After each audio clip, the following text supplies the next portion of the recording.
संदेह युक्त व्यक्ति की शुद्धि नहीं। बहु भंडिक थेर की कथा स्थान जेतवन।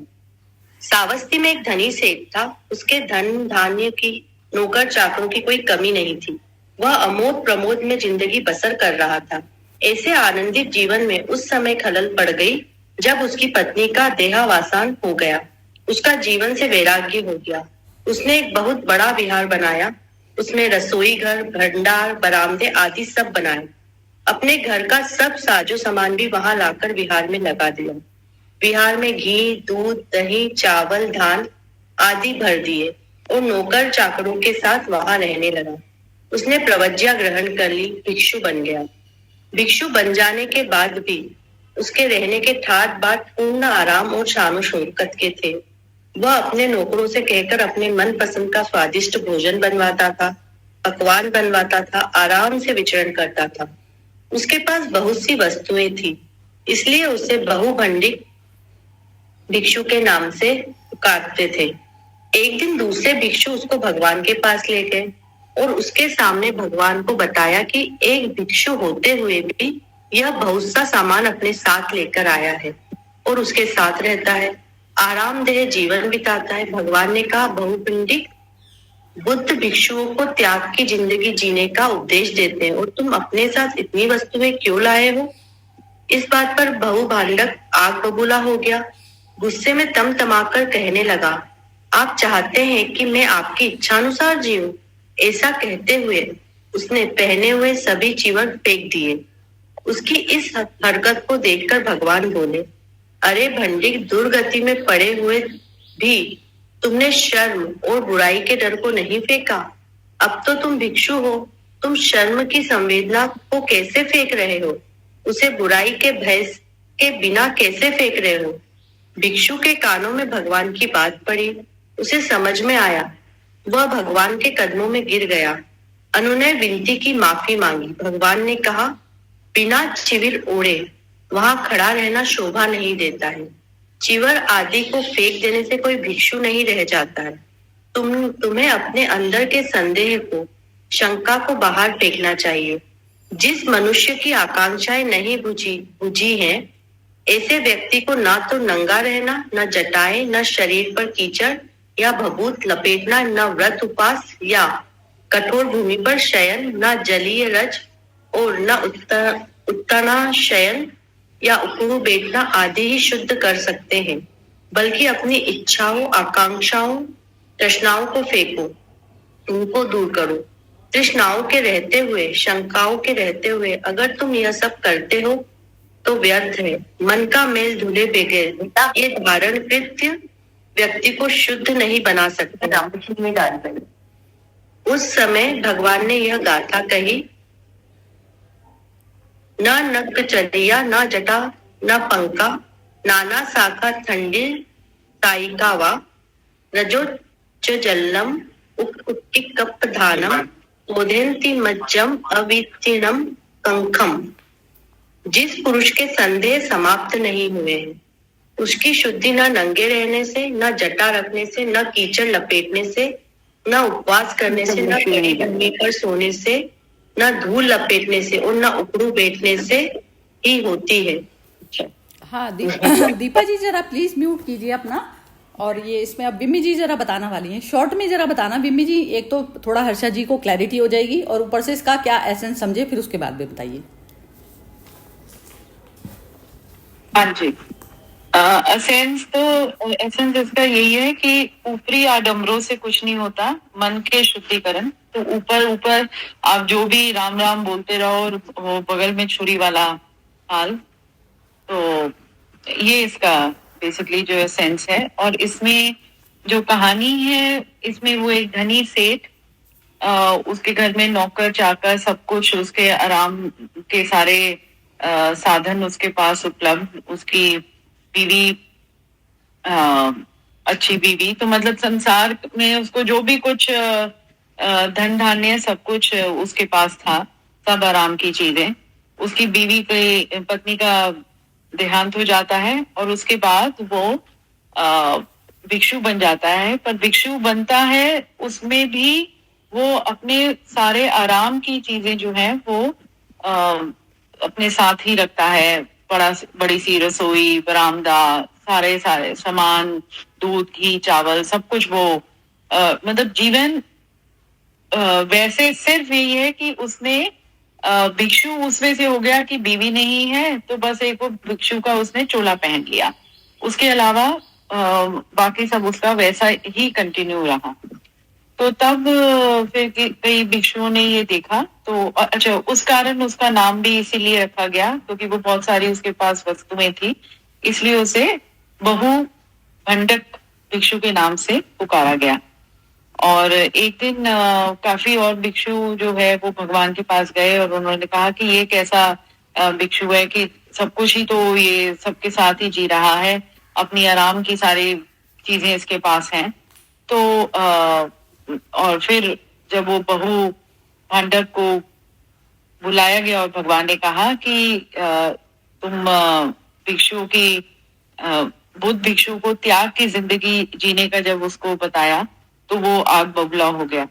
तो दो चीजें, एक तो उसने ना अपनी सांसारिक चीजों का त्याग किया था और ना ही मन से ही वो भिक्षु के उसमें वो संयम या वो उसमें वो था ही नहीं। तो वो सब कुछ बस ऊपरी चोला उसने पहन रखा था, उसके अलावा उसका बिल्कुल आचरण और व्यवहार और सोच बिल्कुल पहले की तरह ही थी। तो उसकी इस हरकत को देखकर तब भगवान ने उसको कहा कि तुम दुर्गति में पड़े हुए भी तुमने शर्म और बुराई के डर को नहीं फेंका। अब दुर्गति बस वही उसकी कि चलो उसकी वाइफ की डेथ हो गई, तो तुमने शर्म और बुराई के डर को नहीं फेंका। अब शर्म इसलिए कि भाई मेरे पास सब कुछ था, मैं इतना अमीर और अब मैं इस तरह से रहूंगा, कहते हैं बिना कोई ना, मतलब जैसे पहले मैं बहुत वैसे कपड़े पहनता था, अब मैं वैसे पहनूं या वो, तो मतलब वो उसकी शर्म और बुराई के डर को, अब बुराई के डर को कि लोग क्या कहेंगे, तो इस डर को वो अपनी संकीर्णताओं को और अपनी क्या कहते हैं वो जो संदेह लिखा है, संदेह की ऐसा मैं कर दूंगा तो लोग क्या सोचेंगे, वो कर दूंगा तो ऐसे कैसे होगा, तो वो जो संदेह उसके मन में वो लेके चलता रहा। तो फिर भगवान ने उसको जब गुस्सा आया तो उसने जी अपने ऐसे कपड़े भी फाड़ दिए और उसने कहा कि कहते हैं तुम मतलब आप मतलब उसने वो गुस्से में वो किया, तो वो भी उसका गुस्सा भी बरकरार है अभी भी। तो तब भगवान ने उसको कहा कि ऐसा करने से, कि इस तरह के कपड़े पहनने से या इस तरह के कपड़ों को फाड़ने से, मतलब जो भी है, तुम्हारा अंदर के तो कुछ भी कहीं भी शुद्धिकरण नहीं हुआ।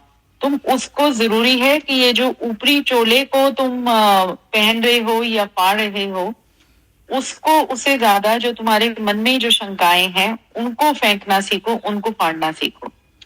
तो फिर वही कहा कि जिस मनुष्य की आकांक्षाएं नहीं बुझी हैं, ऐसे व्यक्ति को ना तो नंगा रहना, ना जटाए, ना शरीर पर कीचड़, तो वो जो कुछ भी जैसे जो भिक्षुओं से एसोसिएटेड होता है कि कहते हैं विभूति लगा लेना या व्रत उपवास है, जो वो उस तरह का जीवन जीना, वो कहते हैं इन सब कुछ करने से कोई फायदा नहीं होने वाला यदि तुम्हारे अंदर का तुम्हारी इच्छाएं और आकांक्षाएं और तृष्णाएं अभी भी बरकरार हैं। तो उनको टच करना सीखो रादर देन ऊपरी वाले का।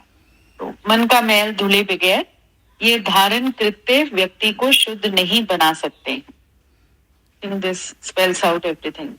ठीक है, और बढ़िया से अब सबको समझ आ गई होगी ना। चलिए ठीक है, इसको अब दीपा जरा तुम बोलो। हाँ जी, नमस्ते। तो मुझे ऐसे लगा, मुझे जो समझ आई कि भाई ये जैसे वो भिक्षु था वैसे ही चलो गलत नहीं था। मुझे ऐसे लगता है फ्रैंकली कि वो ऐसे गलत नहीं था कि भाई चलो, क्योंकि वो जो रिच मैन होता है ना, वो अगर अपने आप को रिच ही समझता था और उसकी वो थी भाई ठीक है भिक्षु हो गया तो ये थोड़ी है कि ऐशो आराम वो त्याग देगा। बट मेन उसका ये नहीं था, मेन की ये था कि जे चलो ऐशो आराम भी हो गया, भिक्षुओं को चलो नहीं भी अलाउड है इसमें, मगर उसका मेन ये था कि भाई उसके अंदर की वृत्तियां तो खत्म नहीं हुई, आगे से ऊपर से चलो वो जैसे कि जो मुक्त इंसान है वो खा पी लेगा, एंजॉय भी करेगा, कपड़े भी अच्छे पहन ले, वो क्यों गंदे कपड़ों में रहे, मगर उसकी मेन क्या थी, अंदर की कुछ नहीं बदला था। तो वो, और इनिशियली जब त्यागना होता है तो इनिशियली शायद उनका वो होगा कि भाई इनिशियली सब त्यागो, तभी आप उस पे आओगे, नॉन एक्यूमुलेशन करो, तभी आप बाद में आप कुछ भी कर सकते हो, जब आपको उससे मोह नहीं रहेगा। तो मुझे ये लगा कि क्योंकि उसके अंदर का नहीं खत्म होगा, तो उन्होंने कहा कि भाई ऊपर का तो जो मर्जी कर ले, मगर बदल यू हैव टू, जो अंदर का एनलाइटनमेंट है वो तो मन से ही होगा ना, इसका होगा ना, मुक्ति होगी। तो वो चीजों से मुक्ति वाली स्टेट अगर नहीं आई तो मन की कैसे आएगी, बस। ठीक है, बढ़िया बढ़िया बोला। हाँ जी, चलिए हर्षा जी आप बताइए।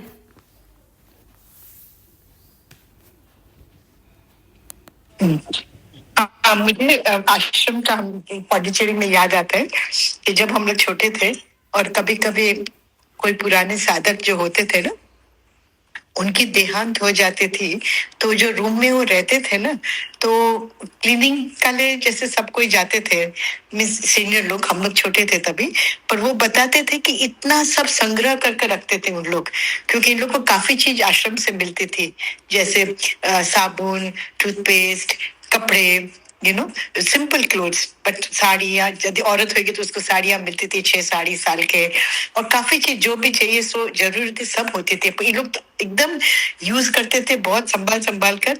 और क्या होता था कि कितने सामान इकट्ठा हो जाता, इतना साबुन का गोटा, इतना साड़ियाँ, कभी कभी क्योंकि पहना नहीं जाते थे तो वो लोग कमती नहीं लेते थे, वही लेते ही जाते थे, 6 साड़ी हमेशा पड़े हुए तो भी लोग इकट्ठा करते थे। तो एक बार ये माता जी के पास ये बात गई ना, तो माँ ने कहा कि अभी से हम लोग लिमिटेशन नहीं रखेंगे, जब भी जिसको जैसे चाहिए वो ले जाए, तो उनका विवेक जागेगा।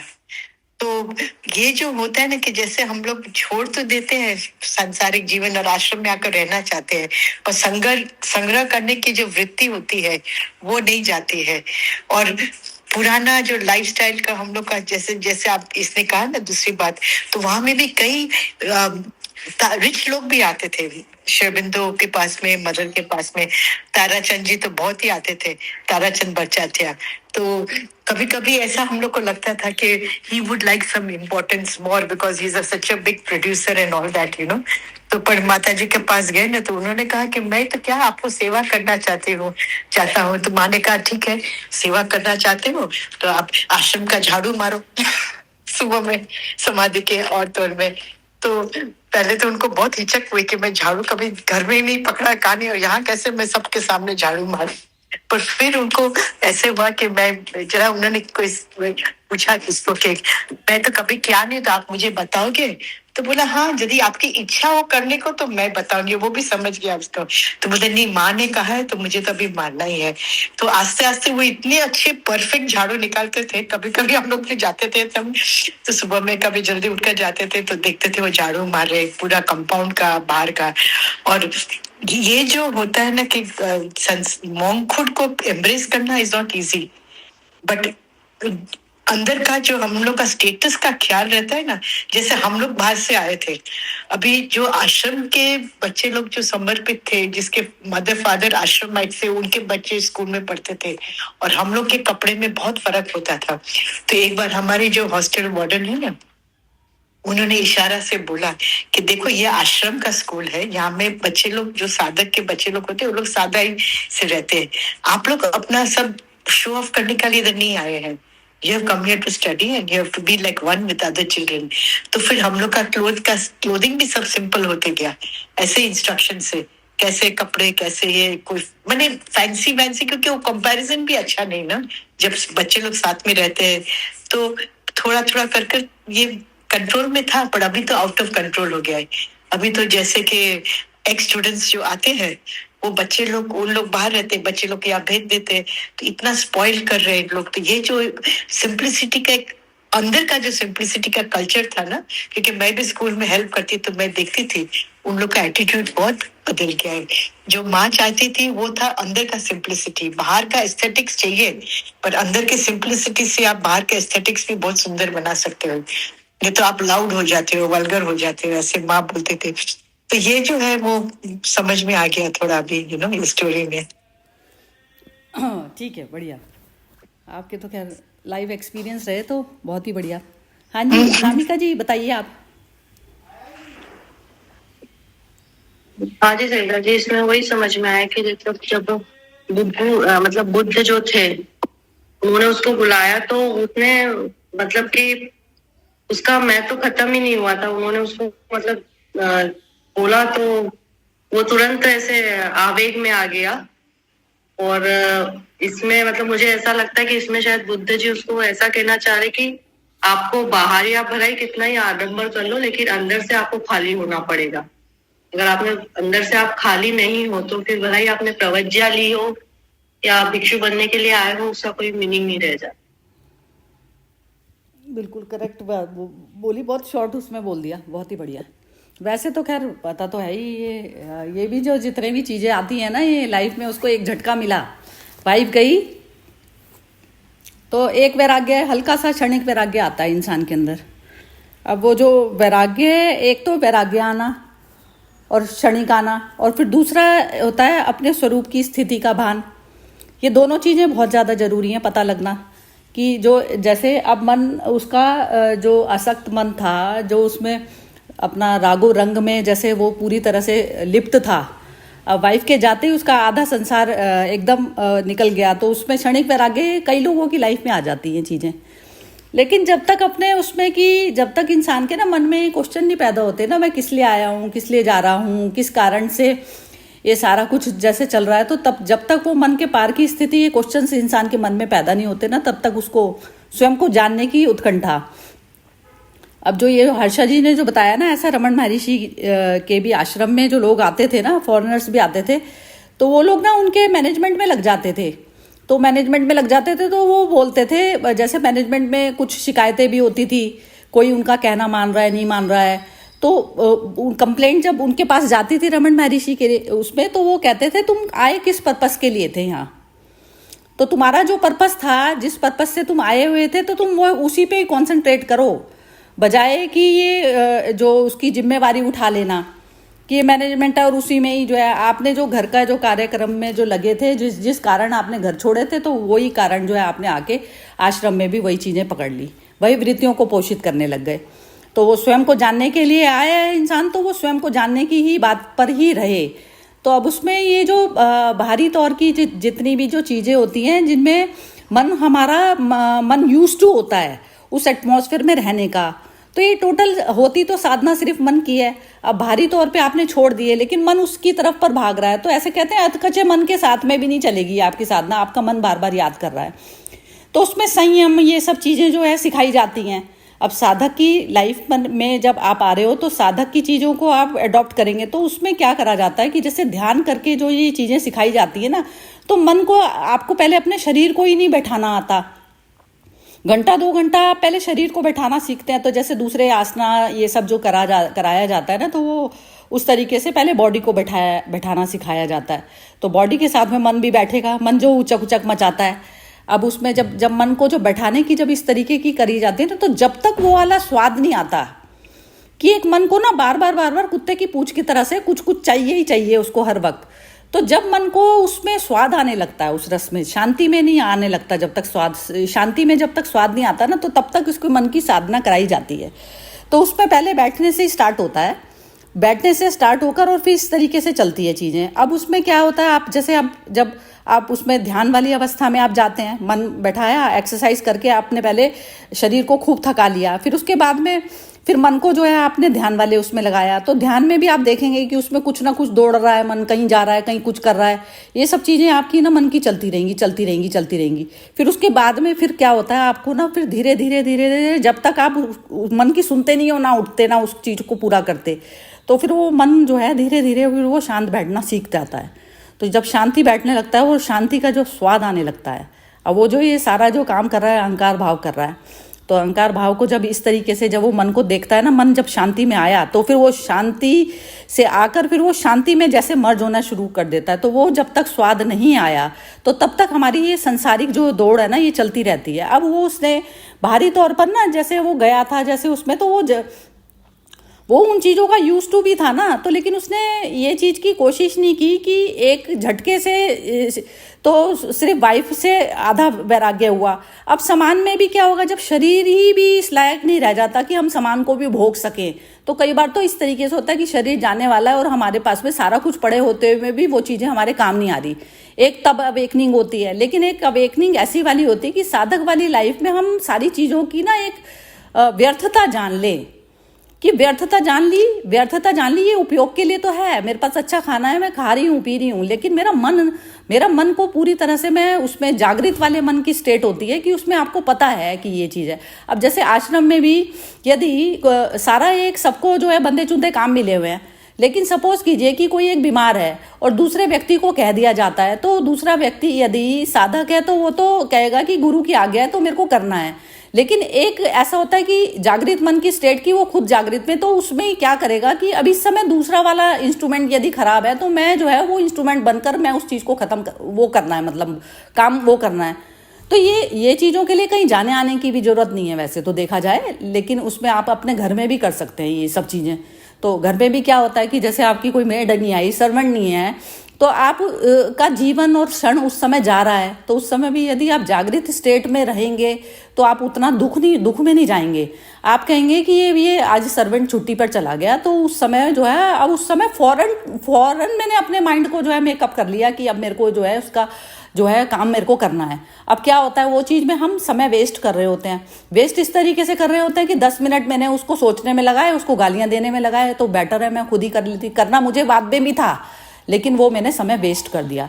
तो इस तरीके से जो ये संसारिक मनुष्य है, अब ये साधक का यही कर्तव्य है कि बार बार मन को चेक करके और वो क्षण को बर्बाद ना करे, मोमेंट को जो वो अफसोस करने में बिताता है। तो यही चीज़ें हैं कि जितना ही हम ये टोटल जो जितना मिट्टी रूपी जो संसार है, तो वो उस चीज़ों में हम कितनी अवेक होकर जीते हैं, तो उतना ही हम अपने लिए जो है ना वो क्या कहते हैं उसको, मतलब दुख पैदा नहीं करते। तो वो होती है हम, तो वो शरीर रहते हुए में सारा कुछ चलेगा जब तक शरीर है, तो वो, लेकिन आप इस तरीके से जागृत अवस्था में यदि चलते हैं तो आप उन चीज़ों को बर्बाद नहीं करते। आप डिसाइडिंग फैक्टर हो कि आप उसमें दुख बनाओगे, सुख बनाओगे, या नॉर्मल कंडीशन में रहोगे। तो एक इंसान जो सुख के लिए भाग रहा है वो भी सोया हुआ है, जो दुख के लिए भाग रहा है, दुख के लिए प्रति भाग रहा है वो भी सोया हुआ है। जागृत मनुष्य वही है कि जो मूवमेंट का सदुपयोग कर जाता है, ये है। हाँ जी, सोनपाल जी की कमेंट बोलेंगे। सोनपाल जी आप बताइए।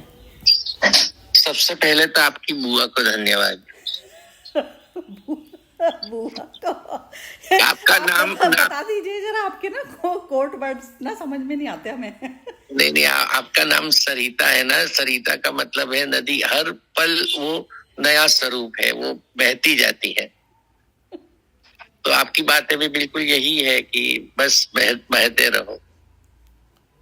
दूसरा, आज की कहानी जो थी उसमें मुझे तो सबसे अच्छी बात लगी कि भिक्खू के मन में, भले उसके मन में पार्शियल वैराग्य था, लेकिन वो चाहे तो दूसरी बीवी ला सकता था, लेकिन उसको भिक्खू बनने का मन हुआ, वो कितनी अच्छी बात है। फिर भिक्खू बना है तो उसका पुराना स्वभाव एकदम से तो जाने वाला नहीं है, और यही सिस्टम है। फिर वो जैसे जीता था वैसे जी रहा था, तो दूसरे भिक्खू उसे तथागत के पास लेके गए, तो तथागत ने उन्हें बुराई का भाई बताया कि बुराई के, यहाँ पे भाई शब्द का इस्तेमाल हुआ है, लेकिन वो भय के जो अर्थ है उस हिसाब से नहीं हुआ है। जैसे हम लोग बुराइयों से दूर रहते हैं, न कि उससे डर के रहते हैं, क्योंकि वो बुराइयां स्वीकार करने योग्य नहीं होती। इसलिए बुद्ध ने ये भय शब्द की जगह कोई और शब्द, मुझे सूझ में नहीं आता है, लेकिन बुराई का भय नहीं है, लेकिन बुराई के रास्ते पे चलना नहीं है, ये बात समझ लेनी है। और भिक्खू को मन हुआ, भले उसने वहां पे भंडार किया, घी चावल दूध रखा, लेकिन भिक्खू का चोला पहनने का मन हुआ, ये बहुत बड़ी बात लगती है मेरे मन को। अभी आज चोला पहन लिया है, भले पूरा मन से नहीं है, लेकिन उसकी बहुत सारी संभावनाएं बढ़ जाती है कि वो जिस सत्संग में है, जिस लोगों के बीच में है, वहां पे उसका अच्छा भिक्खु बनने की संभावनाएं वो घर में रहता है उससे तो ज्यादा बढ़ती है। जैसे तथागत ने तुरंत उसको बताया और उसको वो चीज पता भी लग गई। तो ये सब बहुत अच्छे से हुआ है कहानी में। लेकिन मुझे ये चीज बहुत अच्छी लगी कि वो भले पूरे मन से नहीं, लेकिन उसने दूसरी बीवी लाने से भिक्खु बनना पसंद किया। ये उसके कर्म का उदय ही तो है एक प्रकार का, जागृति। बिल्कुल, बहुत अच्छे तरीके से नए नजरिए से आपने इस चीज को बताया। आपका ना सोनपाल जी इसमें एडिशन जो है ना एक नया फ्लेवर लेके आया है इसमें। नहीं, मुझे मन में यही आया कि वो भिक्खु बना तो भले उसके मन में, उसको तो स्वतंत्रता थी, सेठ था, अच्छे पैसे वाला था, उसने बाइक चॉइस ये सिलेक्ट किया ना, तो बहुत अच्छी बात लगी मुझे। बहुत ही सुंदर ढंग से बताया आपने। हाँ जी, आप कौन बोलना चाहेगा? बहुत ही बढ़िया। सरिता जी। हाँ जी, कौन बोल रहा है? अनामिका बोल रही हूँ। हाँ जी, बोलिए अनामिका। जैसे सोनपाल जी ने बोला, तो यहाँ पे मुझे एक चीज ये भी लगती है कि मतलब बहु भंडिक अपने हिसाब से जी रहा था, ठीक है ना, लेकिन जो अदर भिक्षु थे, मतलब उनको कहीं ना कहीं जेलसी भी हो रही होगी, तभी तो बुद्ध के पास लेके गए ना कि देखो ये ऐसे क्यों जी रहा है। या तो करुणा भी हो सकती है ना, जेलसी ही क्यों। जिस रास्ते पे वो चल पड़े हैं, वो रास्ते पे इस बंदे को ले जाने की करुणा भाव भी हो सकता है। मेरे मन में तो ये भी आता। हाँ, ये भी हो सकता है। ये तो ऐसा हो गया ना, जैसा मन वैसा संसार ना, वही चीज हो गई। ये तो सोनपाल जी अभी हम तो अभी वहां ले जेलस वाले से नहीं उठे अभी। ये मैं अभी सही बोल रहे हैं सरिता जी। अभी तो जो कोई थोड़ा सा कुछ बोल देता है तो पूरा का पूरा जैसी दृष्टि वैसी सृष्टि। तो अभी दृष्टि में वो नहीं आई अभी चमक।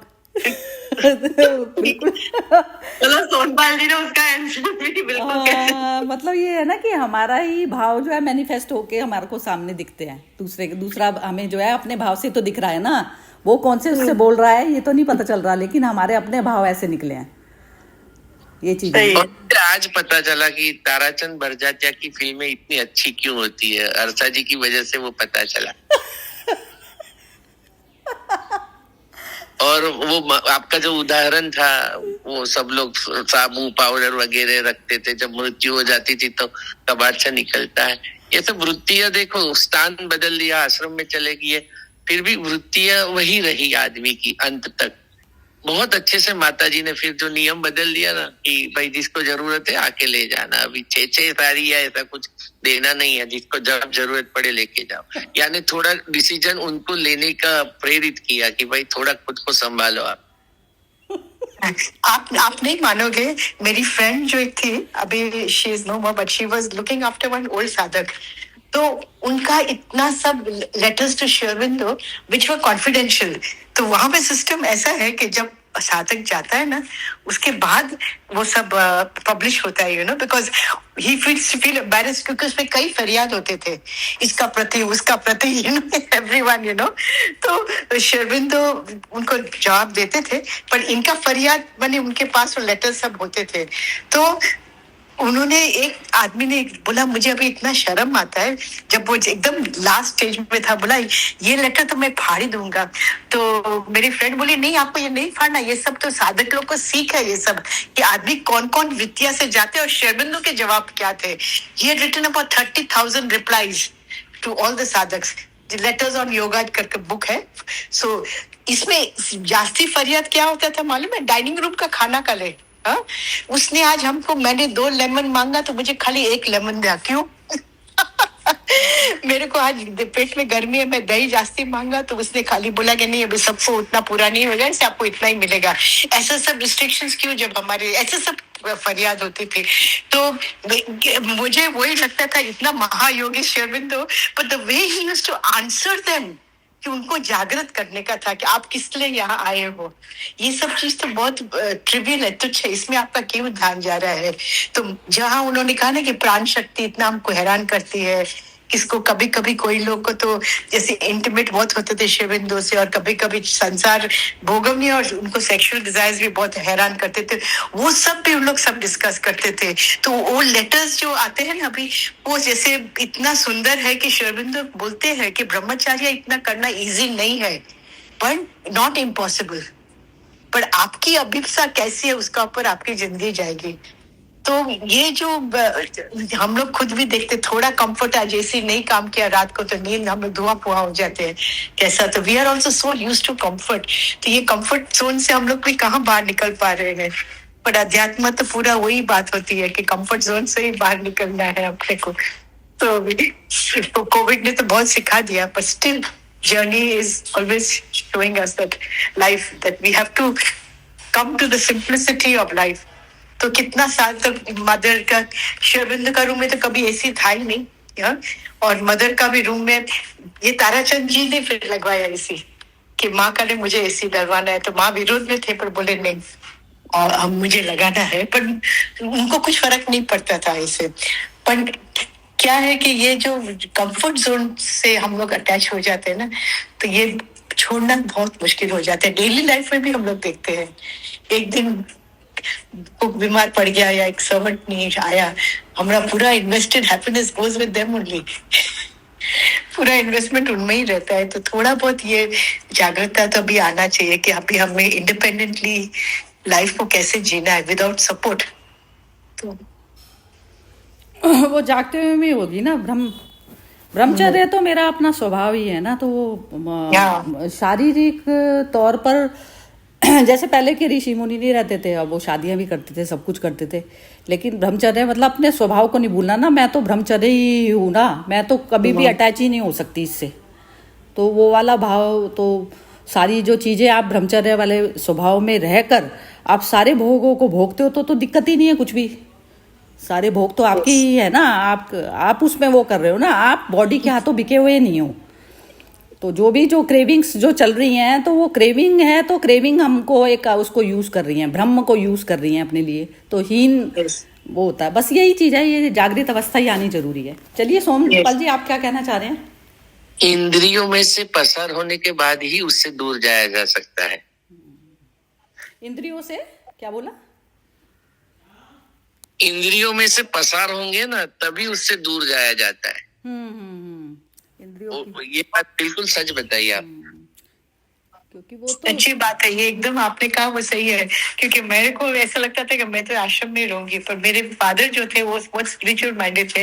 वो बोले तेरे संस्कार नहीं है कोई भी आश्रम में रहने का, तेरे को संसार का, तुम्हारे जो अंदर के वासनाएं संस्कार है, तू संसार भोगेगी तभी तू शांति से स्पिरिचुअल मार्ग में जा सकेगी, नहीं तो तेरी अतृप्तता तेरे को नड़ेगी।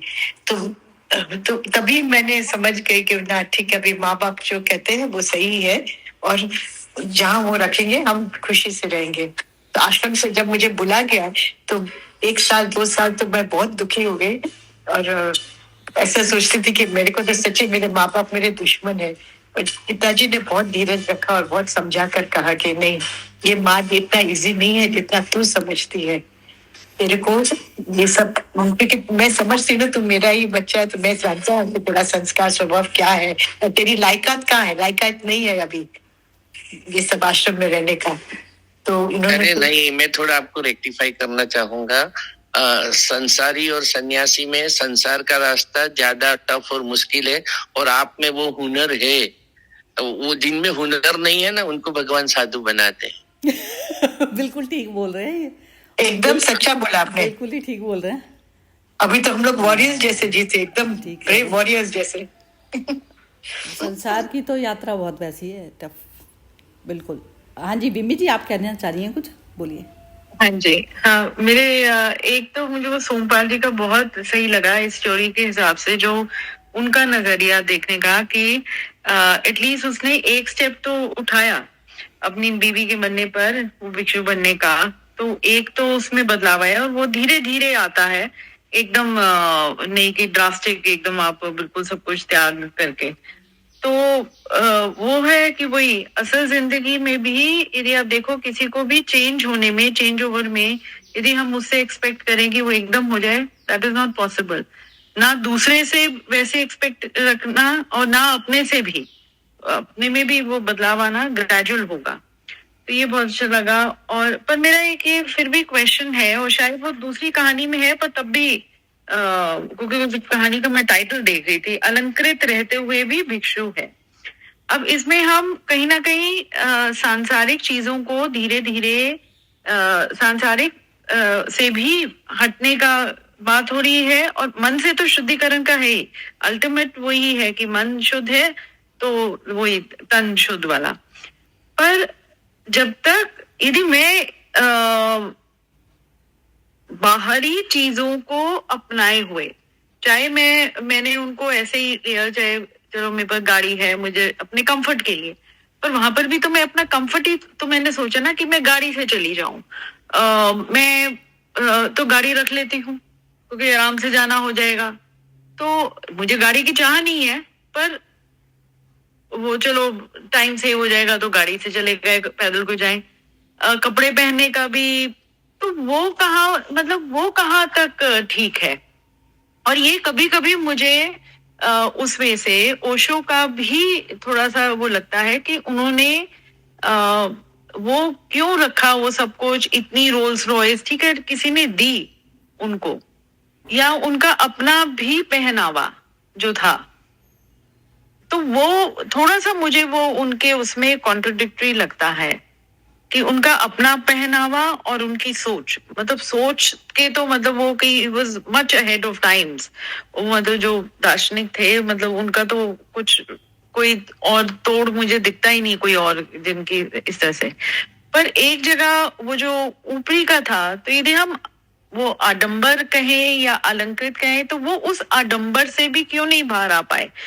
और वो जैसे उनका आप कहीं कहीं देखो भी उनके जब वो है कि पूरी उनकी आसपास दोनों तरफ लोग खड़े होते थे और वो बीच में से अपनी गाड़ी में से निकलते थे और लोग झुकते हुए, और वो तो उन्होंने वो भी क्यों होने दिया, या वो जैसा वो हो रहा था तो वो वहां पर क्यों नहीं उनकी तरफ से अपने ऊपर भी रोक और दूसरे को भी उससे रोक, वो क्यों नहीं आया।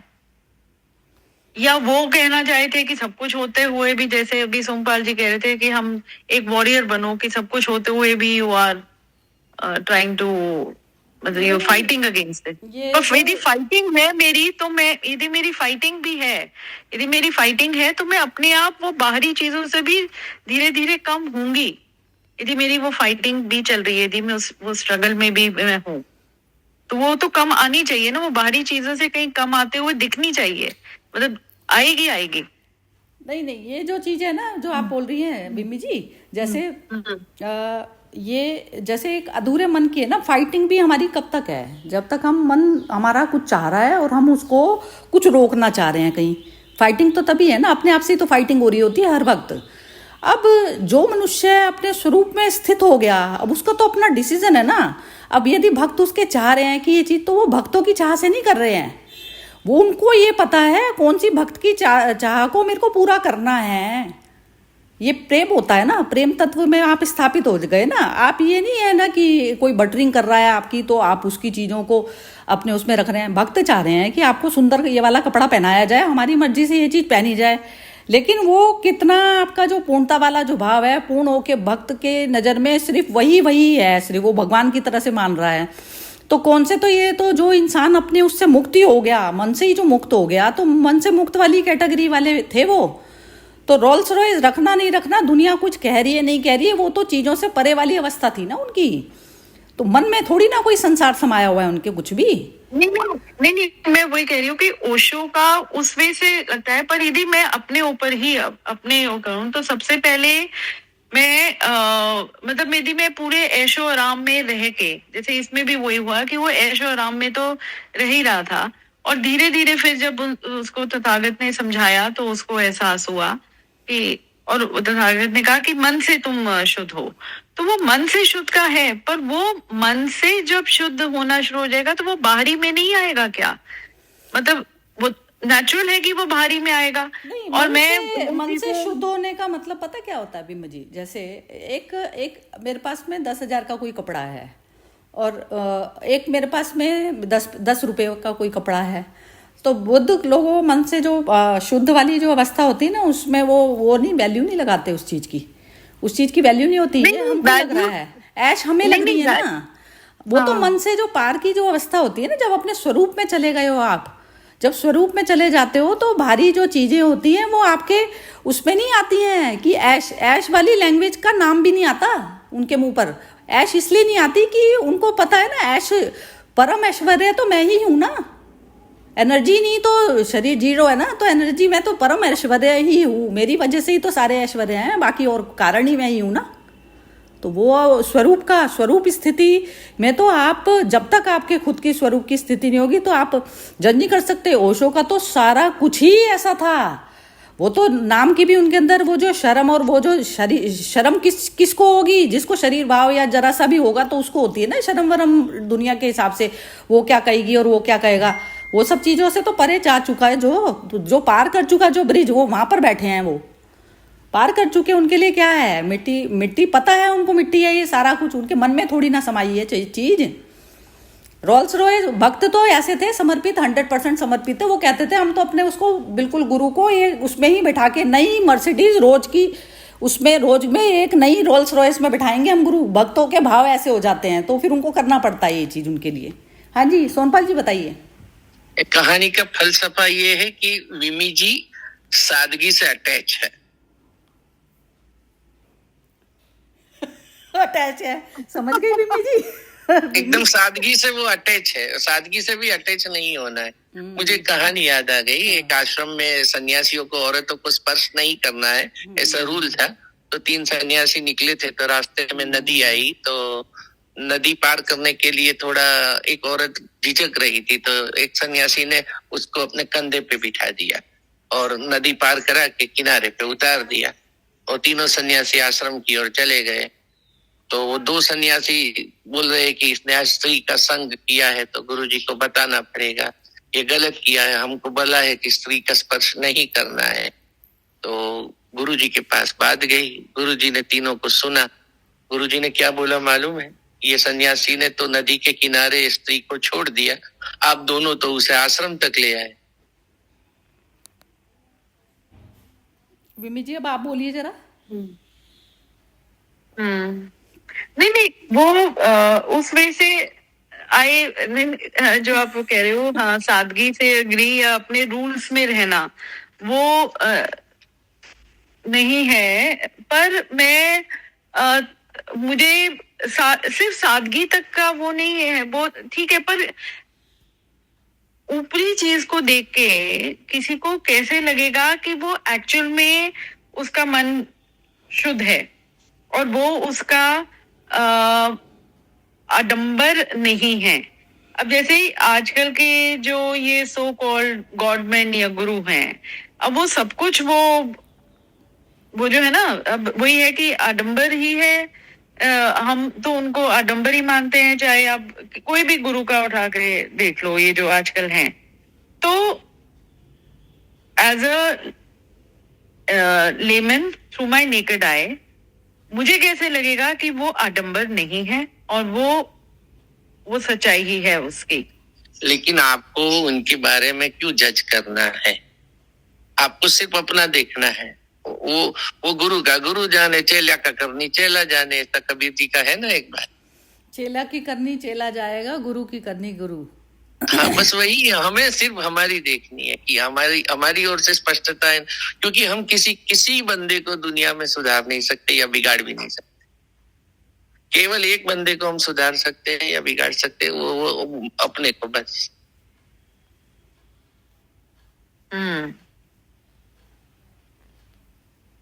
वैसे ये जो लेवल जो आप बोल रही है ना विमी जी, वो क्लैरिटी ना हमारे उसमें आ जाएगी। अभी हमारे अंदर भी तो भेद बुद्धि होती है ना, जैसे हम मटेरियल को हम ऐसा करके, वो भेद बुद्धि हमारी भी तो है ना। हम किसी चीज को प्रेशियस समझ रहे हैं, किसी चीज को हम वैसा समझ रहे हैं।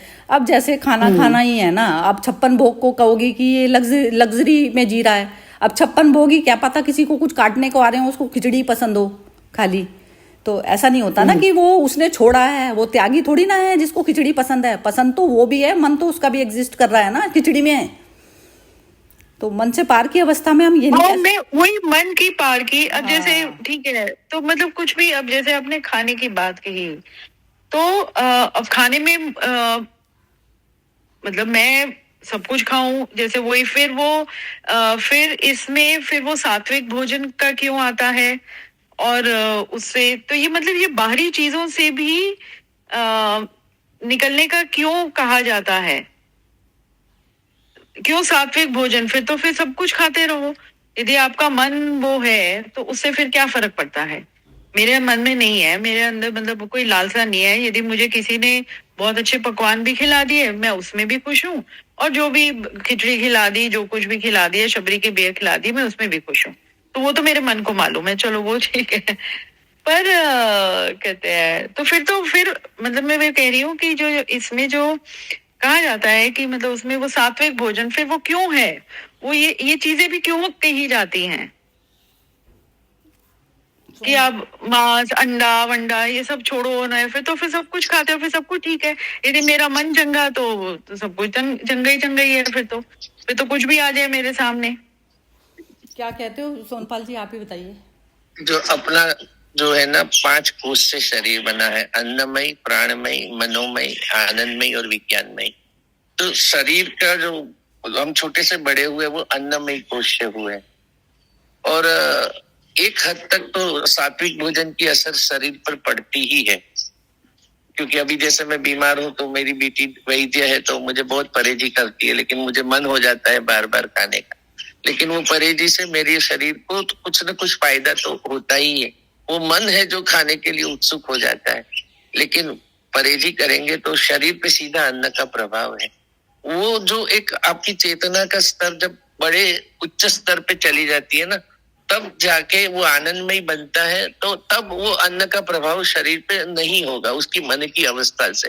अभी हम लोग तो प्रोसेस में है, तो हमारा अन्न का शरीर पे असर पड़ता है। इसलिए जैसे पहले बाल मंदिर में बच्चों को ये बताया जाता है कि 5 छोटी संख्या है, 7 बड़ी संख्या है, 5 में से 7 माइनस नहीं होता है।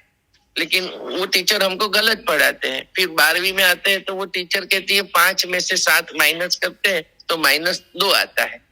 लेकिन तब हमारी समझ नहीं थी माइनस की दुनिया को समझने की, इसलिए तब हमको गलत पढ़ाया जाता है। फिर हम बड़े हुए तो हमको माइनस की संख्या बताई जाती। ऐसे आपने जो प्रभाव की बात की ना कि ये सब क्यों सात्विक चीज है, वो हमारा लेवल अब तक शरीर में थोड़ा रुका फंसा है। हम आध्यात्मिक लेवल में इतने आगे नहीं गए हैं, इसलिए हमें पहले बाल मंदिर में ये सब सिखाया जाता है। फिर अब कॉलेज में आओगे तो प्रैक्टिकल अलग हो जाएंगे एकदम। बहुत ही सुंदर ढंग से बताया आपने सोनपाल जी, मजा आ गया आपकी बात सुन के, बहुत ही बढ़िया ढंग से, है ना विमी जी? ठीक है ना, हो गई सेटिस्फाई आप? अभी एक मिनट।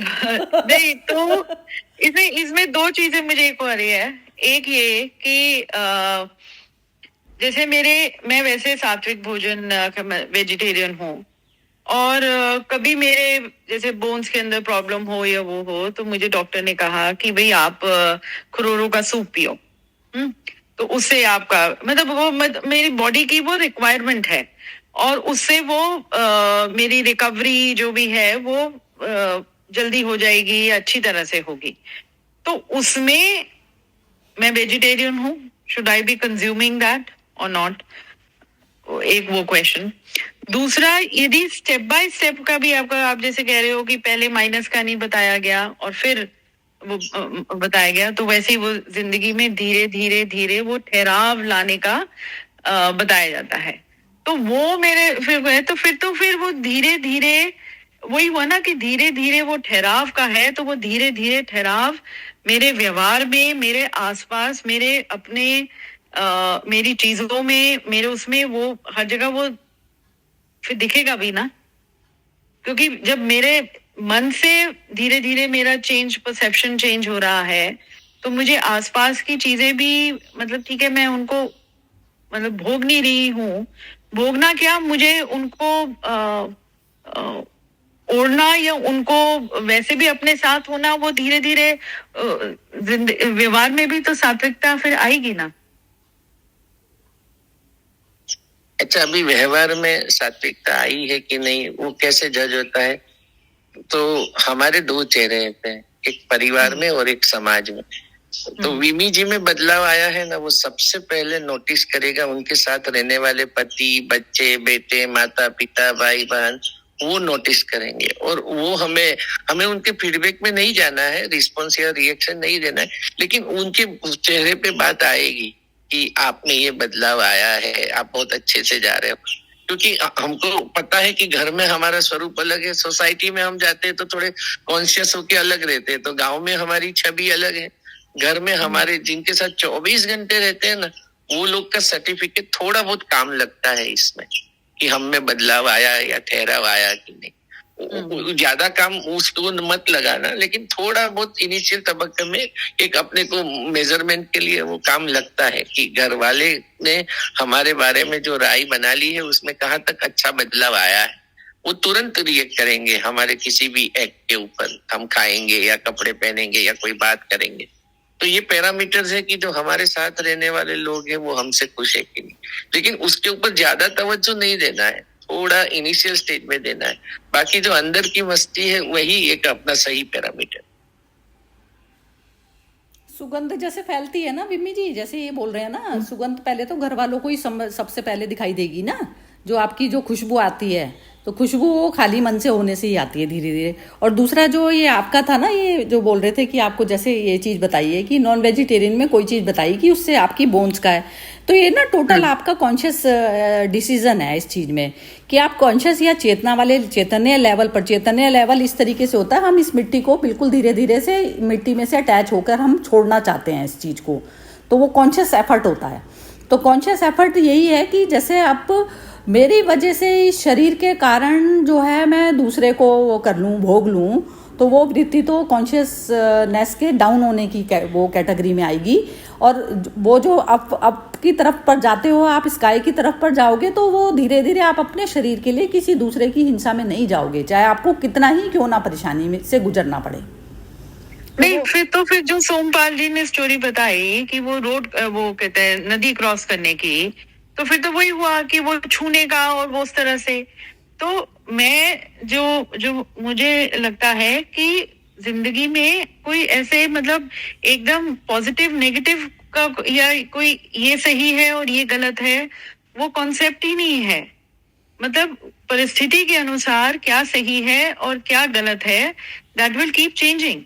यदि मैं उस संकीर्णताओं में रही कि मैंने ये नहीं करना, तो यदि मेरी बॉडी के लिए, क्योंकि मुझे पता है कि यदि मेरे शरीर के लिए मेरी रिकवरी मेरी जल्दी होगी और वो कंज्यूम करने से वो हो रहा है, तो मैं उसको कंज्यूम करूंगी। क्योंकि जब तक मेरी जो आध्यात्मिक जर्नी में भी मैं हूँ, मैं वो इसलिए यहाँ पर हूँ तो मेरे शरीर के कारण ही। मैं अपने शरीर को इतना वो करके दुखी करके और शरीर को बनने दूं और ये सोच के कि मेरी उस वजह से मुक्ति हो गई, तो क्यों ना मैं अपने शरीर को सही रखते हुए, और जब तक मुझे उसकी जितनी कंजम्पशन की जरूरत है, कि मुझे उसने कहा कि भाई आप 10-12 दिन या इतने दिन आप पी लो तो आपकी रिकवरी ठीक हो जाएगी, और रिकवरी ठीक हो गई, फिर मैंने छोड़ दिया, मैंने उसको आदत नहीं बना ली, तो वो ज्यादा सही नहीं है। ये ज्यादा सही है, ये भी सही है, क्योंकि जब तक जागृत होना सबसे बड़ी क्रांति उस पर बताई जाती है मनुष्य योनि में, तो वही इसी के कारण हम बार बार आते हैं बार बार। तो वो जागृत स्टेट में आपने लिया, तो उसमें ना अवेकनिंग इस तरीके से हुई कि मैं उस चीज़ के लिए पे करने को भी तैयार हूँ ना। कीमत देनी पड़ती है ना, जैसे हर चीज़ की आपको कीमत देनी पड़ती है। आप कीमत तो दे रहे हैं, पैसे के हिसाब से दे रहे हैं कीमत, लेकिन कर्म के हिसाब से यदि आप दूसरे का भोग कर रहे हैं तो वो उसमें आप तैयार हैं कि मेरे को तो स्वयं को जानने की यात्रा में मैंने अभी इनके सहारे लिए, जैसे किसके के कंधों पर चढ़ के मैं पहुंची वहाँ, तो वो पहुंची तो वो आपको देनी ही पड़ेगी ना वो चीज़। तो जागृति से आप उतार देंगे ना, जैसे बुद्ध भी थे ना, ऐसे ही थे ना, बार बार आते थे तो सामने वो उस चीज़ को एक्सेप्ट कर जाते थे, बार बार एक्सेप्ट कर जाते थे ना। कई बार चीज़ें हमें भूल भी पड़ जाती है, लेकिन सामने जो चीज़ है, कई बार होता है कि हमको देना वापस रिवार्ड में जो है ना, देना इसी कारण ही नहीं होता। अब जैसे एक बुद्ध के जीवन को बचाने की कोशिश होती है, और एक जो कीड़े मकोड़े का जीवन है वो चला भी जाए तो कोई बात नहीं, तो उसमें कहते हैं ना अनंत जो है वो उसमें चाहे बेशक उनकी मतलब वो हो जाए, श्रेष्ठ को बचाया जाता है। तो इसलिए श्रेष्ठतम जो यदि चेतना की आप पूजा कर रहे हैं, तो उसमें जब तक आप स्वयं को जानने की अनुभूति वाले उसमें जा रहे हैं तो ऐसा होता है, और उसमें प्रकृति भी साथ देती है आपको। प्रकृति भी ये साथ इस तरीके से देती है ना, जैसे बुद्ध भाग रहे थे, तो ये ओशो की कथा ही सुन रही थी मैं, तो उसमें बता रहे थे जैसे भाग रहे थे वो जब घर छोड़ के, तो उसमें जब उनकी घोड़ों की आवाज से कोई जग ना जाए, तो कह रहे हैं कि कमल जो है उस पे सड़कों पर कमल के फूल जो है बिछ गए, कि ताकि घोड़ों की जो है चाप सुनाई ना दे, कि एक जो बुद्धत्व की तरफ पर जाता हुआ जो मनुष्य है, तो वो कितने लोगों के लिए जो है उसका कारण बनेगा जागृत होने का, तो इसके लिए प्रकृति सपोर्ट करती है उसको। तो ऐसा तो होता ही है। तो ये स्वयं का है एक्चुअली, सारा कुछ अपना ही कॉन्शियस लेवल का डिसीजन है ये। आप चाहो आप जागृत वाली स्टेट ही कही जाएगी जो आप कह रही हो ना बात, तो उसमें सोचा समझा डिसीजन है, आपने पूरी अवेयरनेस में लिया है ये चीज, ये कही जाएगी होश पूर्वक। तो इसको होश पूर्वक ही जीना कहते हैं, इसको जो आपने अभी बोली जो चीजें, उसको होश पूर्वक ही जीना कहते हैं उसको। और बाकी अभी सोनपाल जी टाइटल लगा देंगे, बहुत ही मतलब ठीक ही बताते हैं। बिल्कुल सही बताया है आपने, वो कॉन्शियसली उनका डिसीजन था। जैसे हम लोग भी ऐसे स्प्राउट खाते हैं तो ज्यादा पुछली निकलती है, तो उसमें ज्यादा जीव है, वही चीज है। और एज ए मेडिकल प्रिस्क्रिप्शन है, अपने हेल्थ के लिए डॉक्टर ने प्रिस्क्राइब किया है और हमने लिया, तो वो मेडिसिन है। वहां पे आपका कोई स्वाद या टेस्ट या चॉइस या प्रेफरेंस नहीं है आपके पास। बहुत ही सुंदर, बढ़िया मतलब इतना ब्यूटीफुल सेशन। हाँ, कोई और कुछ कहना तो नहीं चाहता? किसी के मन में कोई चीज रह गई हो तो बता सकता है। हाँ जी, एकदम। I think whatever health demands, one can have it, you know. So हमारे वहाँ एक हीलाबेन करके रहते थे, जो पाटन के थे, गुजरात के, जो शेरबिंदो के टाइम से आए थे, and she was in charge of mother's kitchen. तो उनको एक बार बहुत वीकनेस आ गया था, तो मदर ने उनको बोला कि सब डॉक्टर्स बोलते हैं कि आपको थोड़ा चिकन सूप आप लेंगे तो जरा आपके लिए अच्छा रहेगा। तो बोलते कि मैंने एग भी नहीं खाया तो चिकन सूप कहाँ से खाओ। तो बोलते तू ऐसे समझ के तेरे को मेरे लिए सेवा करना है ना, तो थोड़ा दवा तरीके तुम पियो, यू नो। तो वो इतनी मैंने सरेंडर थी कि शी सेड दैट, मैंने जो इतने चुस्त ब्राह्मण फैमिली के थे, पर she was surrendered and she knew कि मदर बोल रहे थे कुछ इसमें मेरा तो नुकसान तो होएगा नहीं ना। तो उन्होंने पिया, और वो ऐसे प्रार्थना करके पी कि एक बार मैं पी लूं, मैं ठीक हो जाऊं, मुझे वापस जरूरत नहीं पड़े। तो उन्होंने पी लिया, और फिर माँ को उन्होंने कहा कि मुझे बहुत ठीक लगता है, मुझे जरूरत नहीं है। तो माँ ने बोला देखो यही तो साइकोलॉजिकल है, मन से तो ठीक हो जाएगी ना तो सब ठीक हो जाएगा, जरूरत नहीं है कुछ चीज की। तो कभी कभी माइंड हम लोग का बहुत ट्रिक्स प्ले करता है। So we can cure ourselves in a big way if we want to. Mind की पावर आत्मा जैसी होती है। हाँ, बिल्कुल। yes, बहुत ही बढ़िया। yes. चलिए, Yes. अब मंडे होगा इसका सेशन, सोनपाल जी को बता देते हैं। भगवत गीता का सेशन है सोनपाल जी, मंडे। चलिए, ठीक है जी, ओके जी, जय श्री कृष्णा। Okay. जय श्री कृष्ण। बहुत ही सबके सहयोग से बहुत सुंदर सेशन रहता है, और सोनपाल जी का एडिशन तो जबरदस्ती है रहा, बहुत बहुत सुंदर। हाँ। New perspectives. नहीं, इनकी ना बहुत लेवल, जो कॉन्शियसनेस का जो लेवल है ना, वो ऐड कर दिया इसमें ना, बहुत हाँ, बहुत ही बढ़िया। अरे मैं आप लोगों से सीख रहा हूँ, मुझे भी बहुत कुछ मिल रहा है। नहीं, वो तो दोनों तरफ से ही होती है बात तो, लेकिन ये है कि मैं तो अपना ही देखूंगी कि हमें क्या मिल रहा है। चलिए, ठीक है, बहुत ही सुंदर है। चलिए, ओके जी, जय श्री कृष्ण। जय श्री कृष्ण।